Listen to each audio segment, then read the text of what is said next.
In April 1841, Silas Ruddle made a shocking announcement that stunned even the cruelest plantation owners in South Carolina.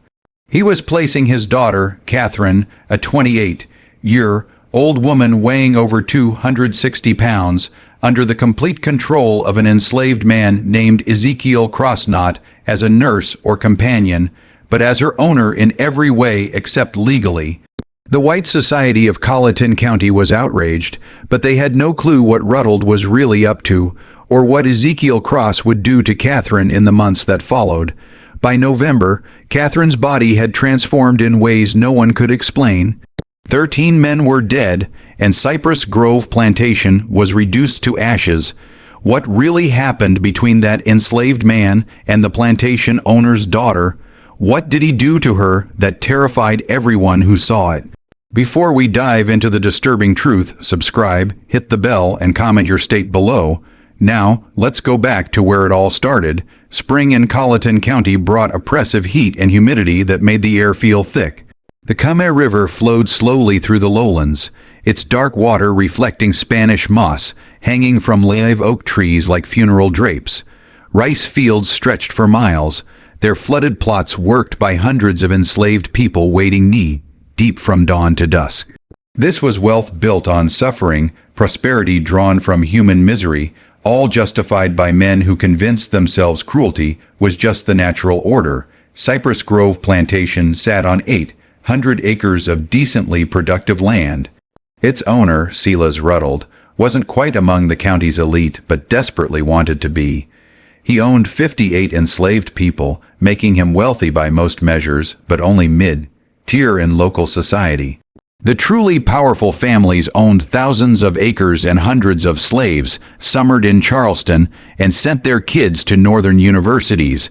Their names carried weight that could open doors or ruin reputations with a single word.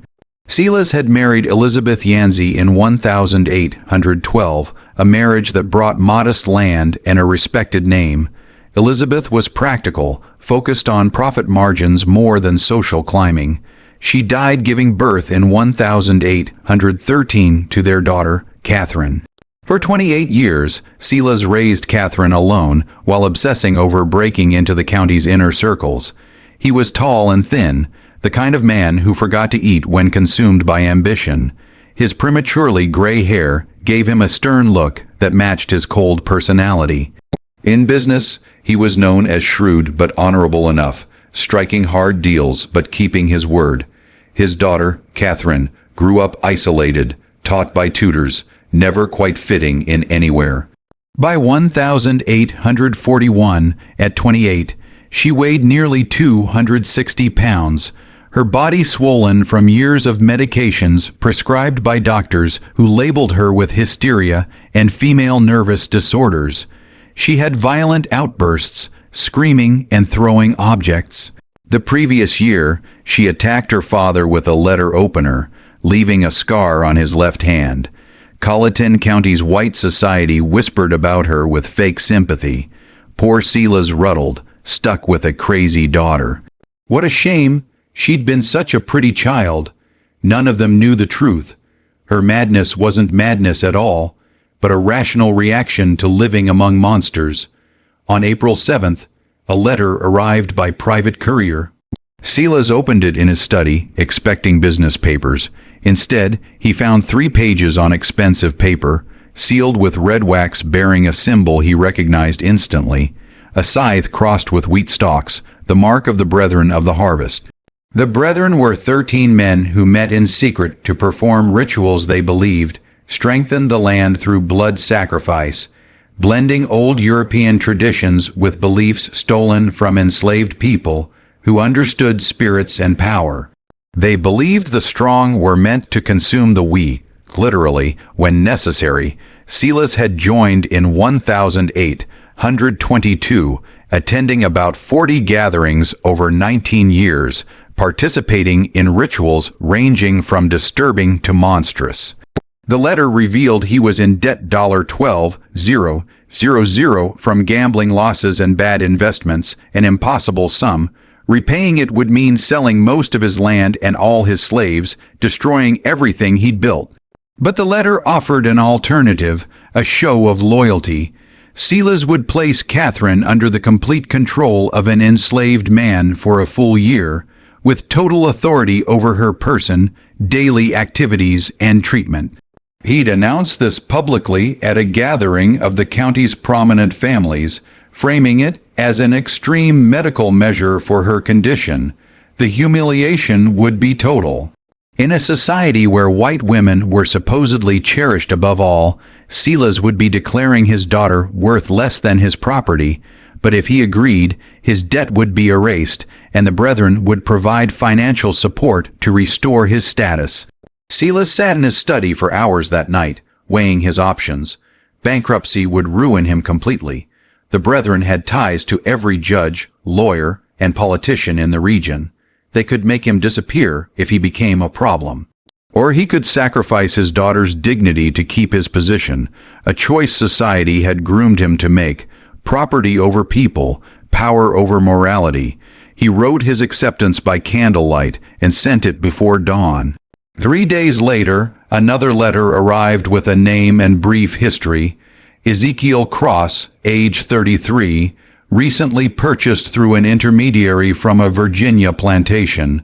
Skills included carpentry and herbal medicine. Temperament listed as quiet and obedient. What the letter didn't say was that Ezekiel had been chosen specifically for this purpose, that his placement at Cypress Grove was no accident, and that he carried his own burning need for justice and the patience to wait for the right moment. Ezekiel arrived on April 13th in a wagon driven by a slave trader named Henderson. The wagon pulled up to the main house, unusual since most slave transactions happened near the barns. Silas stepped onto the porch, shielding his eyes from the morning sun. Ezekiel sat in the wagon bed, his eyes striking Silas immediately. Unlike most enslaved people who kept their gaze down for survival, Ezekiel looked directly at him, calm and assessing, making Silas uneasy. Ezekiel was tall, about 6'2", with broad shoulders and lean muscle from a lifetime of hard labor. His skin bore no whipping scars, his clothes simple but clean. His large, calloused hands suggested skilled work, not just brute force. Henderson handed Silas the papers, Ezekiel Cross as requested.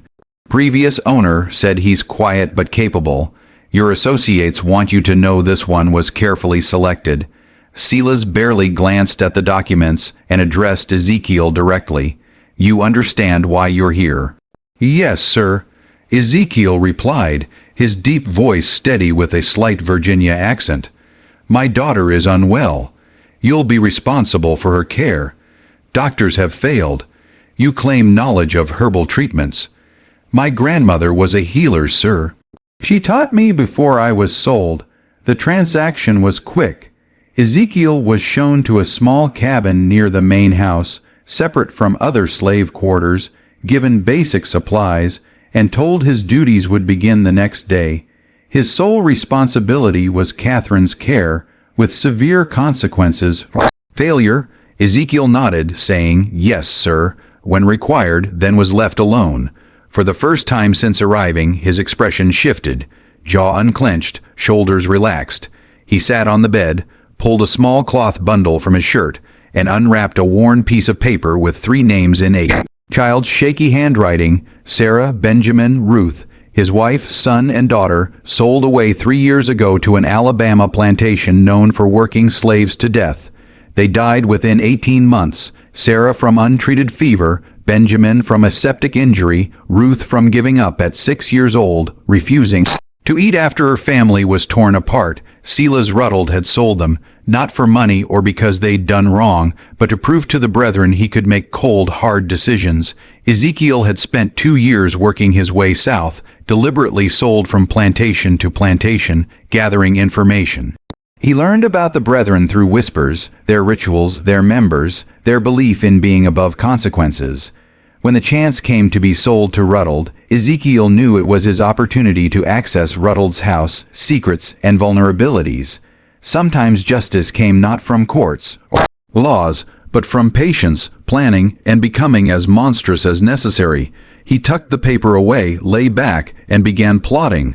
On April 14th, Ezekiel's first day began. A house slave named Judith, middle-aged with graying hair, brought him to Catherine's second-floor room. She knocked hesitantly. "Miss Catherine, your father's brought someone to help with your treatments." A crash came from inside, something heavy hitting the wall, followed by Catherine's slurred, venomous voice.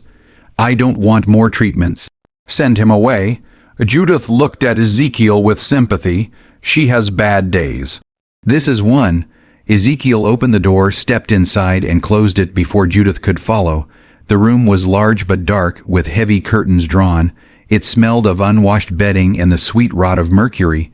Books were scattered on the floor, a shattered picture against the wall, clothes strewn everywhere. Catherine sat by a cold fireplace in a stained dressing gown, her dark hair loose and tangled, face puffy, eyes unfocused, hands trembling on the chair arms. She looked at Ezekiel with confusion, then fear, then anger. "Who are you?"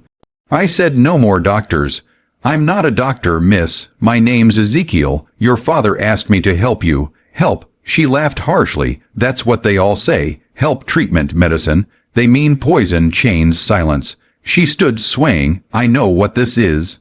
He's punishing me again for remembering, for speaking, for refusing to forget."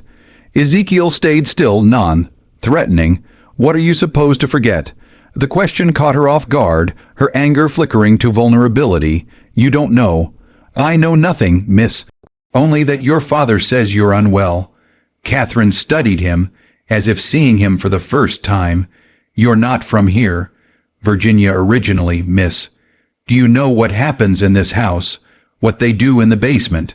Ezekiel's pulse quickened, but he kept his face neutral. "I don't know what you mean, liar," she said without heat, just exhaustion. "Everyone lies. It's easier than the truth." She sat heavily. "Leave me alone. Tell my father his newest torment failed." But Ezekiel moved to the window and pulled open the curtains. Sunlight poured in. Catherine cried out, shielding her eyes. "When did you last go outside, miss?" "I can't walk that far. I'm too weak." "When did you last eat without laudanum? The medicine's necessary. Doctors say so." "What if the doctors are wrong?" Her hands dropped and she stared at him, hope and terror mixing. "What did you say?"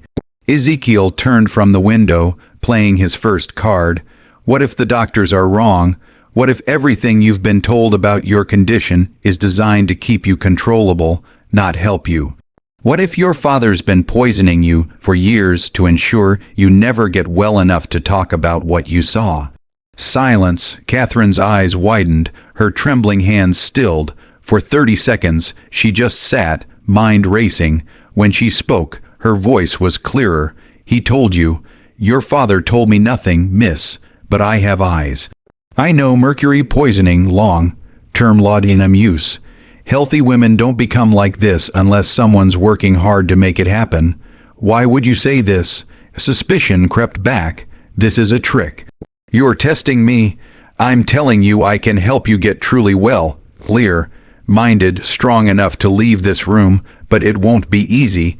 Your body's been hooked on those medicines for years. Stopping will hurt. You'll feel worse before better, and your father won't like it." "Then why would you do it?" Ezekiel met her eyes. "Because I have my own reasons for wanting Silas Ruddled to suffer. And the best way to make him suffer is to give him back a daughter who's sane enough to remember everything and strong enough to speak about it."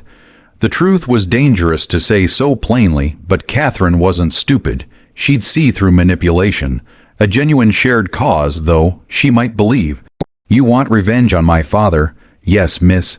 "What did he do to you?" "He sold my family, my wife and 2 kids, sent them to their deaths to prove something to people who measure worth by cruelty." Catherine absorbed this, then nodded slowly. "The brethren."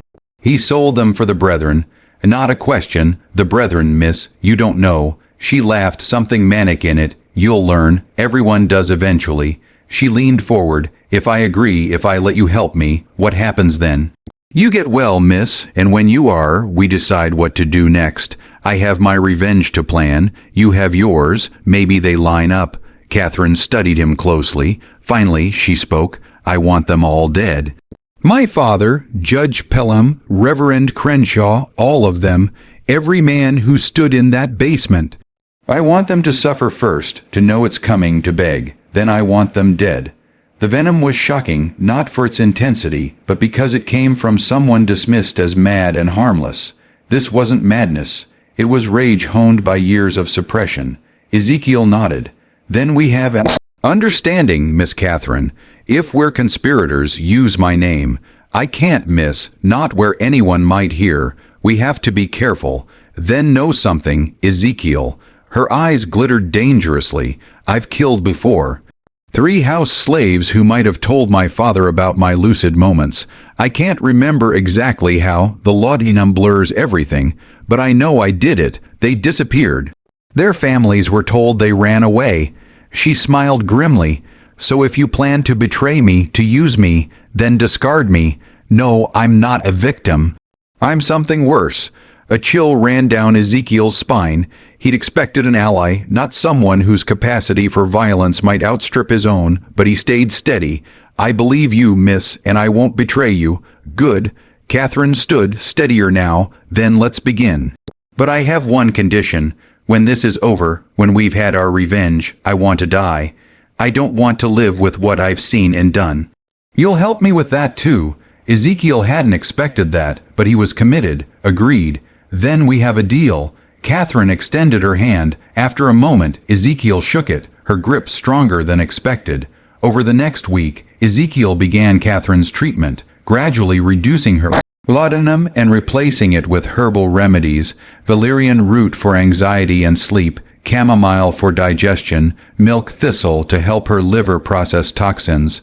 The process was brutal. 3 days of fever, shaking, and vomiting.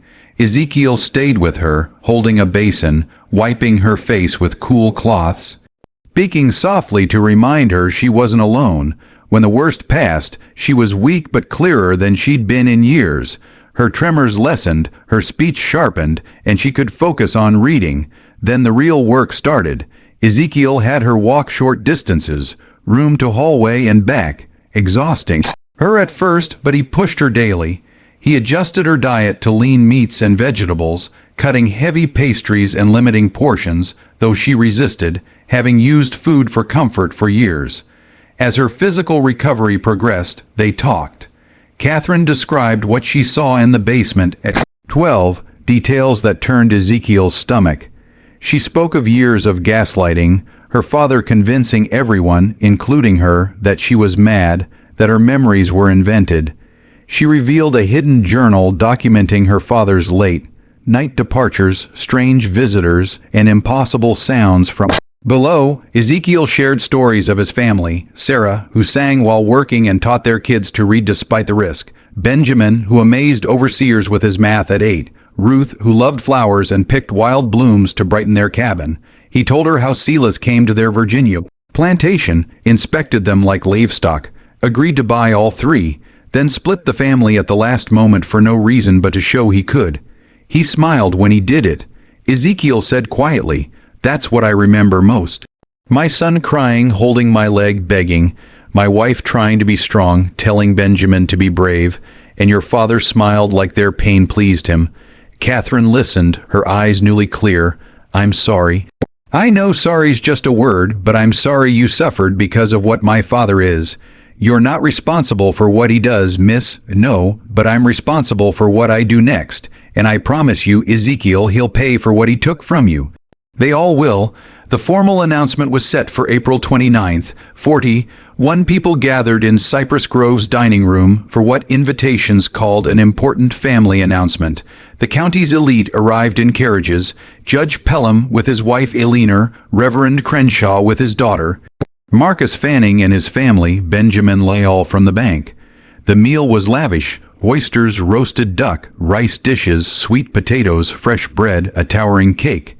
Catherine sat at her father's right, eating lightly, speaking only when addressed.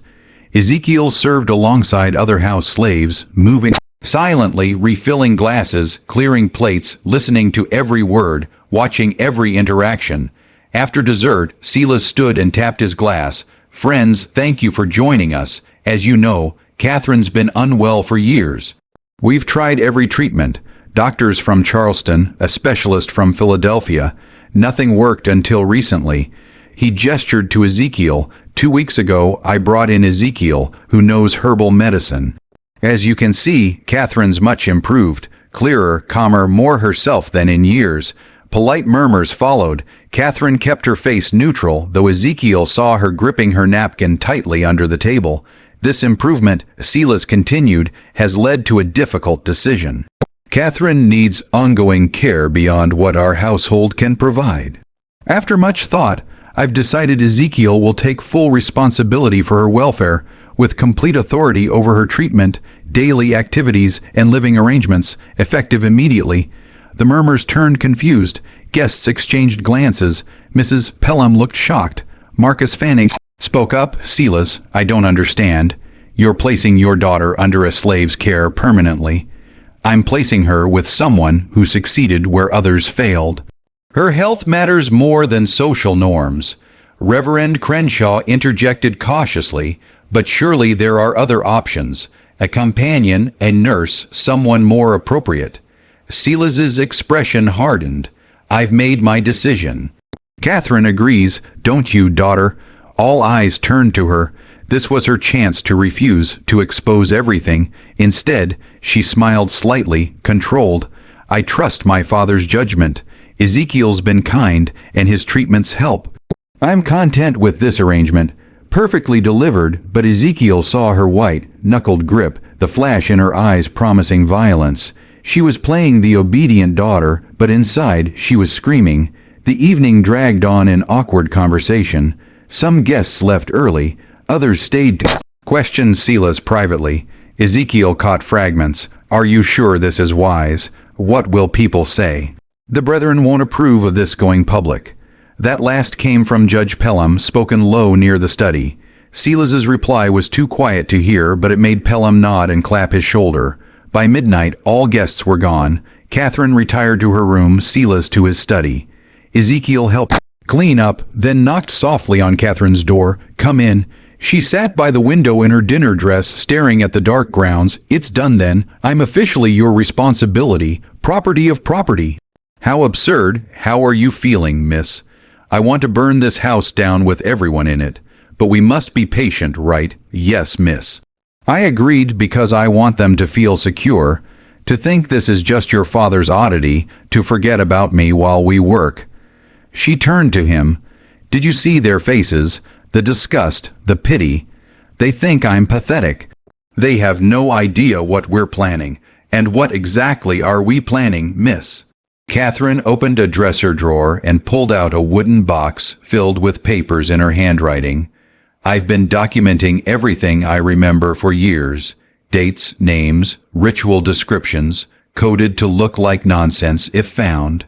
But I can decode it. We have enough to ruin 20 men. Will anyone believe us, miss? A woman just recovered from madness and an enslaved man. No, which is why we need undeniable proof.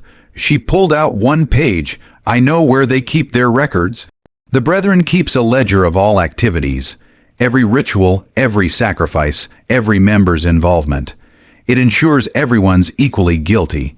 My father mentioned it years ago before he realized I'd remember. Where's this ledger? In the basement, in a hidden room beyond the main chamber. I never saw inside, but I heard them talk about it. That's where they keep everything they can't afford to lose. Ezekiel felt excitement mixed with dread. Such a ledger would be devastating, but getting it meant entering the brethren's core. We'd need to access it when the house is quiet. My father travels to Charleston monthly for business.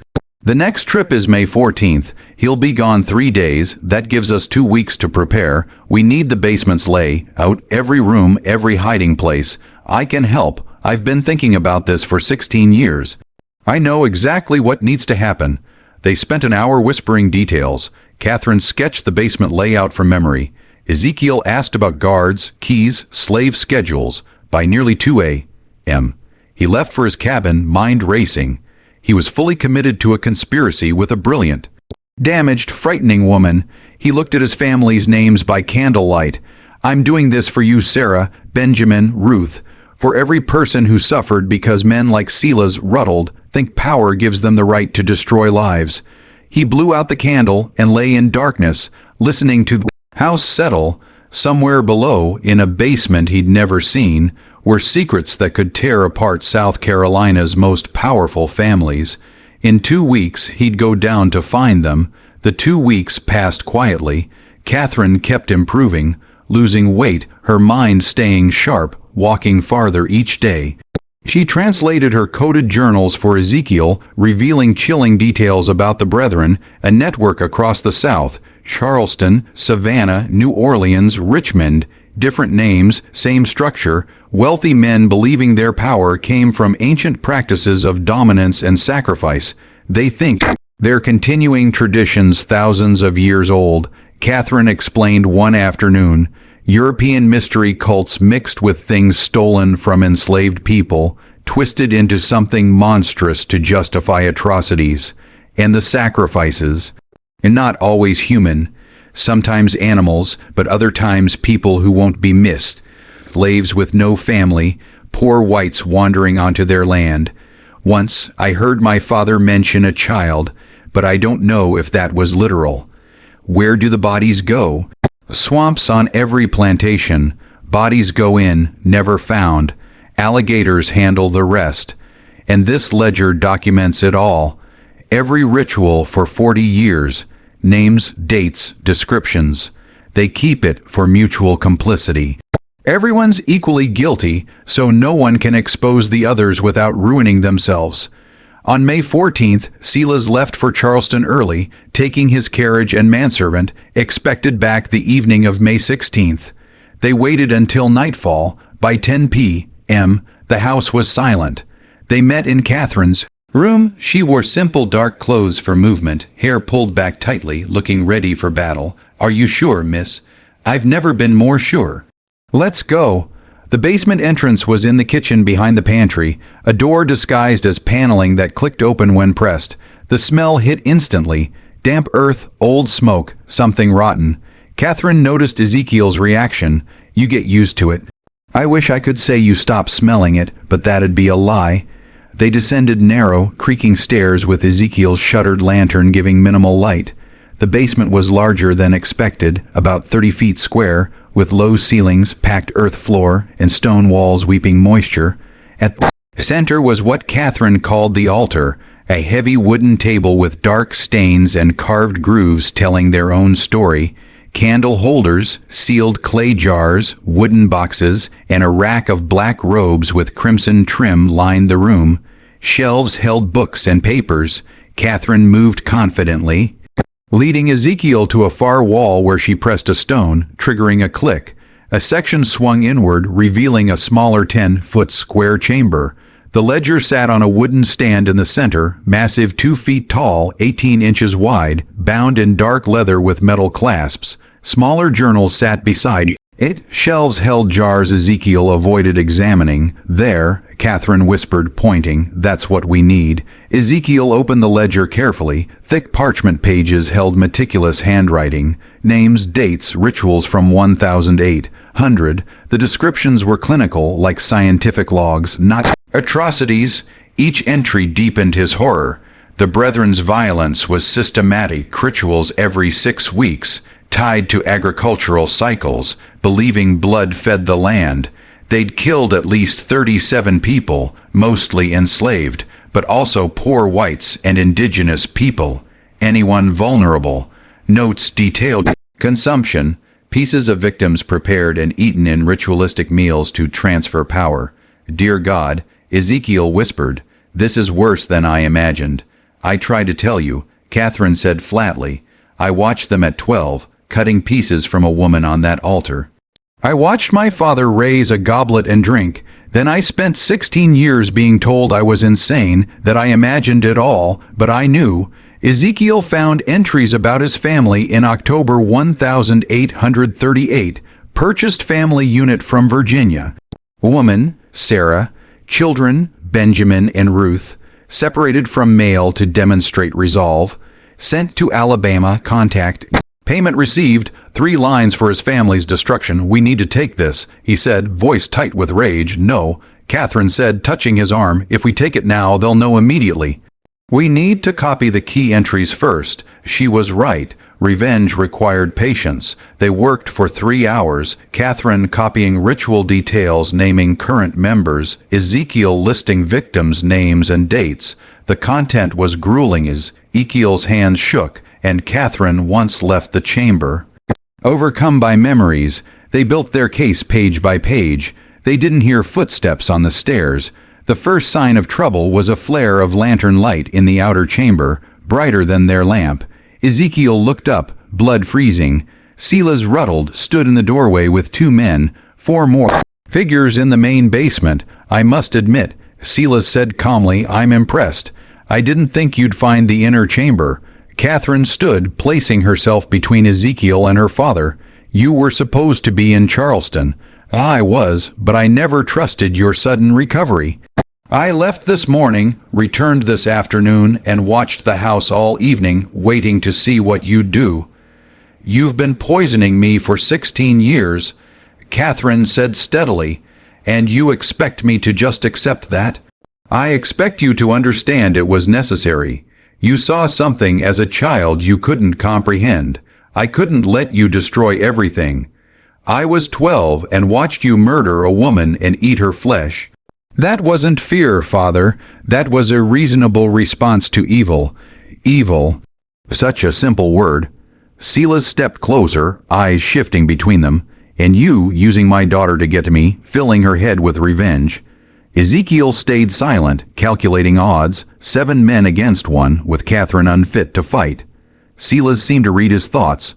Don't do anything. Foolish. I don't want to hurt either of you permanently, but this rebellion can't continue. He gestured to the men. Bring them upstairs. We need to discuss what happens next. They were locked in Silas's windowless study, the heavy oak door bolted from outside. Catherine pulled the copied papers from her dress. I kept these. He didn't search me. Too confident? That won't help if we're dead. Ezekiel said we're not dying tonight. My father will want to avoid killing me if he can. I'm still his blood. That gives us leverage. Over the next hour they heard men arriving, voices in the hall, the brethren assembling. The door opened and Marcus Fanning stood there, face grim. They're ready.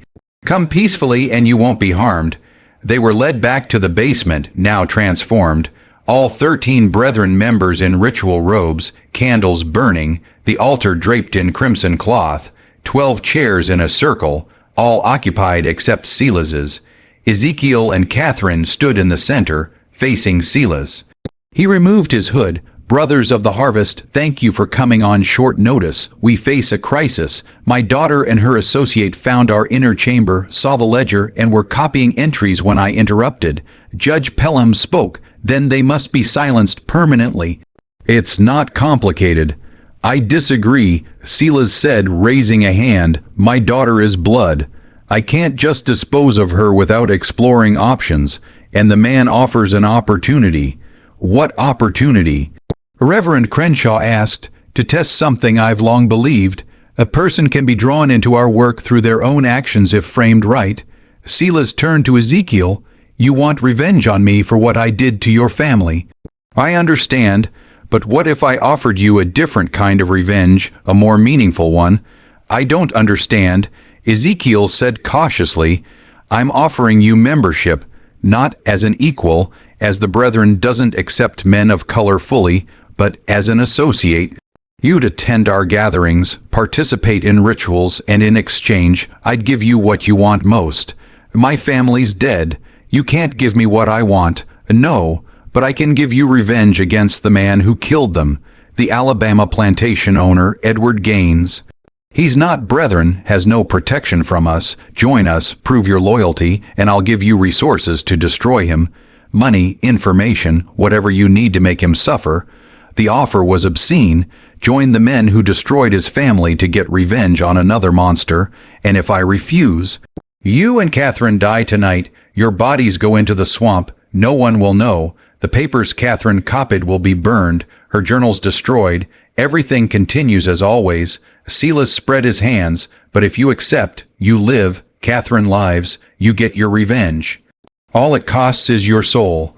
Ezekiel looked at Catherine. She shook her head slightly. Don't become them. But he was considering accepting, to infiltrate, gather evidence, buy time. What happens to her? She returns to her room, resumes her medications, forgets what she's seen. The alternative is she dies with you. No. Catherine cut in. I won't forget again. I won't be silenced. Kill me if you must, Father, but I won't pretend I don't know what you are. Silas's face hardened. Then you've made your choice. Wait. Ezekiel said quickly, I accept.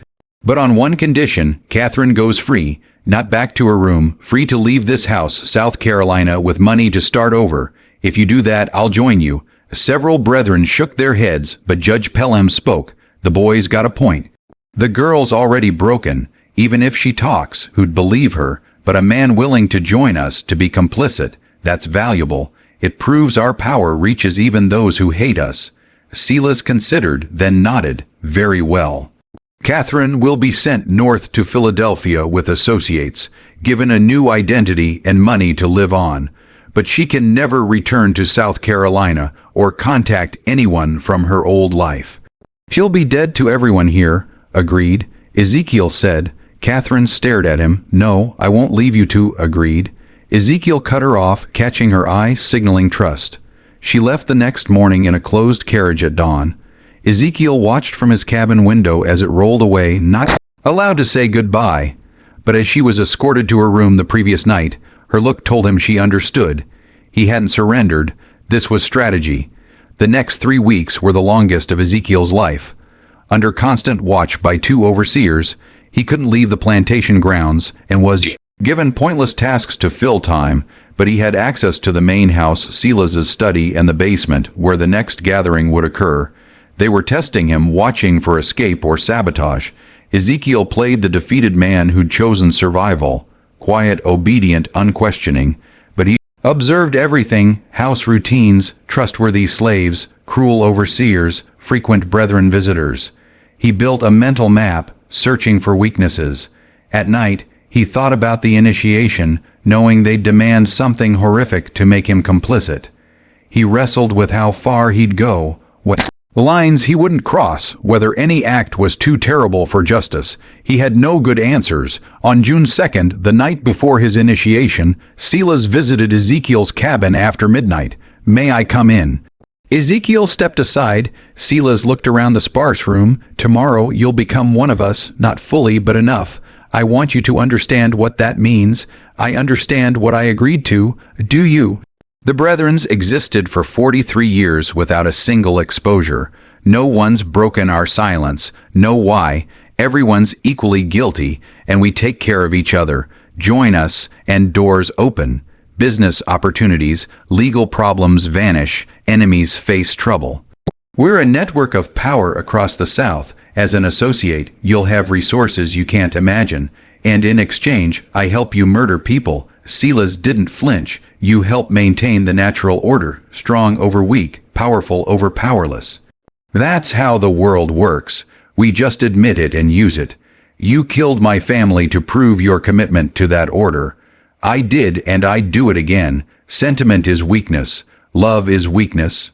Caring more about individuals than power means you've already lost. Silas leaned forward. But here's what I want you to understand. Your family's dead. Nothing changes that. But you can make their deaths mean something. Use the Brethren's power to prevent others from suffering the same fate, to push for better slave conditions from within. It was almost convincing, a reformer's role, but Ezekiel knew it was a trap. Participation would compromise him, power would corrupt him. Why tell me this? Because I want you to succeed. You're more valuable as an ally than an enemy. I killed your family, but I don't want to kill you. Silas stood. Tomorrow, you'll be asked to do something difficult to prove your commitment. Whatever it is, do it. Don't hesitate, don't show weakness, or you and Catherine die. Yes, I know she's not in Philadelphia. She's hiding, planning her own revenge. My people are watching for her. If you fail, she'll be found and killed. Understand? Ezekiel's blood ran cold. Catherine was alive but in danger, and his actions would decide her fate. I understand, he said quietly. Silas left. Ezekiel sat in the dark, staring at his family's names in the moonlight. Forgive me for what I'm about to do, for what I have to become. I promise it won't be for nothing. The initiation began at midnight on June 3rd. 2 Brethren members stripped Ezekiel to the waist, tied his hands, and led him to the candlelit basement. All 13 members stood in robes, Silas at the altar's head. Brothers of the harvest, tonight we conduct a unique initiation. We bring into our circle a man who has every reason to hate us, who lost everything because of what we represent. We do this to prove our power extends even to our enemies. He gestured, and 2 members brought forward a bound, gagged, struggling young enslaved woman, about 18, terrified, and placed her on the altar. This is your test, Ezekiel, Silas said. To join us, you must take the knife and make the first cut. Prove your desire for revenge against Gaines outweighs your objections to our methods. Refuse, and you die tonight. Accept, and you become one of us, with resources to destroy the man who killed your family. The brethren chanted low, rhythmic sounds in an unknown language. Silas held out a long, sharp knife. Take it. Make the choice. Ezekiel looked at the woman, her eyes pleading through the gag, seeing every enslaved person who'd suffered, seeing his family. This was the moment. Become a monster or die resisting. But he'd planned a third option for 3 weeks, requiring perfect timing and commitment. He took the knife. The brethren nodded approvingly. Silas smiled. Ezekiel stepped toward the altar, the woman's eyes wide with terror. He raised the knife, then moved not toward her, but toward the nearest brethren member, burying the blade in his throat. Blood sprayed, the man collapsed. Ezekiel grabbed the man's robe, threw it over candles, plunging half the room into darkness. Chaos erupted. He moved with focused rage, grabbing another member as a shield, throwing him into others, kicking a knee, smashing a candle holder into a face. The brethren were soft, unused to fighting. Ezekiel reached the altar, cut the woman's bonds, and shouted, "Run!" She fled up the stairs. 7 brethren blocked the exit. "You've made a terrible mistake," Silas said calmly. "You've killed yourself and Catherine." "Maybe," Ezekiel replied, "but I'll take as many of you with me as I can." Unknown to him, Catherine had returned, hiding in the slave quarters, recruiting allies among Cypress Grove's enslaved people. When the young woman burst from the basement screaming, Catherine knew it was time. She'd spent 3 weeks moving between plantations, rallying 23 men and women who'd lost loved ones to the Brethren's rituals or endured decades of brutality. Armed with field tools, axes, scythes, hammers, they flooded the basement. There was no mercy. The Brethren tried to fight. Judge Pelham pulled a pistol but was struck down. Reverend Crenshaw begged, receiving none. Marcus Fanning was dragged back from the stairs. Silas grabbed Catherine, knifed her throat. "Stop, or I kill her." The room stilled. Catherine looked at him fearlessly. "Do it. It changes nothing." "You've lost. I can still escape. You can do nothing." She elbowed his ribs, broke free, and Ezekiel was there. "You took everything from me." Ezekiel said quietly, "My wife, my children, my life, just to prove something to men who value cruelty over humanity." "Please," Silas begged. "Did my wife say please, my son, any of the people you killed here?" Ezekiel shook his head. "No mercy." "Not for you." The enslaved people ensured no brethren survived. 13 men learned in their final moments that power was an illusion, that cruelty came home. Catherine stood amid the bodies, shaking from released rage. Ezekiel approached. "Are you hurt?"